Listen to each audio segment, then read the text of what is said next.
తెలుగు రాష్ట్రాల్లో బీజేపీ ఇరుకున పడిందా? ఏపీకో రీతి, తెలంగాణకో నీతి అన్నట్టుగా ఉందా? ఒకే పనిని రెండు రాష్ట్రాలు ఒకేలా చేస్తే తెలంగాణ సర్కారుడు మాత్రమే తప్పుబట్టి కాషాయ నేతలు రాజకీయంగా ఇరుకున పడ్డారా?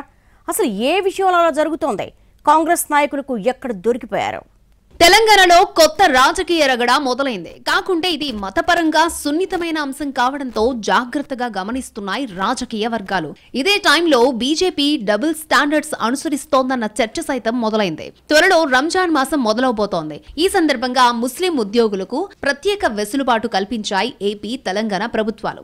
ఆఫీసు సాధారణ సమయం కంటే ఒక గంట ముందే, అంటే సాయంత్రం 4 గంటలకే ముస్లిం ఉద్యోగులంతా విధులు ముగించుకుని వెళ్లిపోవచ్చు. మార్చి 2 నుంచి ఆ నెలాఖరు వరకు ఈ వెసులుబాటు ఉంటుంది. ఈ ప్రకారం రెండు రాష్ట్రాల్లోనూ ముస్లిం ప్రభుత్వ ఉద్యోగులకు సాయంత్రం 4 గంటల వరకే విధులను ముగించుకుని వెళ్లిపోవచ్చు. అయితే తెలంగాణలో ఈ వెసులుబాటునే తప్పుపడుతున్నాయి బీజేపీ వర్గాలు.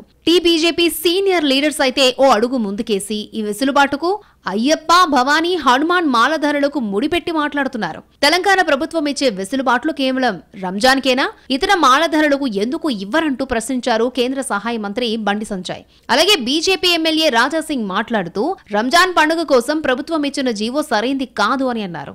దేవీ నవరాత్రుల టైంలో హిందూ ఉద్యోగులకు ఇలాంటి వెసులుబాటు ఎందుకు ఇవ్వరన్నది ఆయన ప్రశ్న. తెలంగాణ ప్రభుత్వానికి ఒక మతం పండుగే కనిపిస్తోందా అని కూడా ప్రశ్నించారు రాజాసింగ్. వాళ్ల ప్రశ్నలు, ఉద్దేశాలు ఎలా ఉన్నా అసలు రాజకీయం ఇక్కడే మొదలైంది. బీజేపీ వైఖరిని కాంగ్రెస్ నేతలు తీవ్రంగా తప్పుపడుతున్నారు. తెలంగాణలో పొలిటికల్ గా ఏదో చేసేయాలి అన్న ఉద్దేశంతోనే ఇలాంటి వివాదాస్పద వ్యాఖ్యలు చేస్తున్నారన్నది కాంగ్రెస్ అభిప్రాయం. అదే టైంలో వేళ్లు ఏపీ వైపు చూపిస్తున్నారు హస్తం పార్టీ లీడర్స్. ఏపీలో మీరు భాగస్వామిగా ఉన్న కూటమి ప్రభుత్వం కూడా వెసులుబాటు సర్క్యులర్ ఇచ్చింది కదా, మరి అక్కడెందుకు ప్రశ్నించరన్నది కాంగ్రెస్ ప్రశ్న. ఏపీలో తమ ప్రభుత్వాన్ని వదిలేసి తెలంగాణలో అదే తరహా వెసులుబాట్లిచ్చిన కాంగ్రెస్ సర్కార్ని విమర్శించడం ద్వంద్వనీతి కాక ఇంకేంటని అడుగుతున్నారట టీజీ కాంగ్రెస్ నాయకులు. మీకు నిజంగానే అభ్యంతరాలుంటే ఏపీలో ఉన్న మీ ప్రభుత్వానికి చెప్పండి.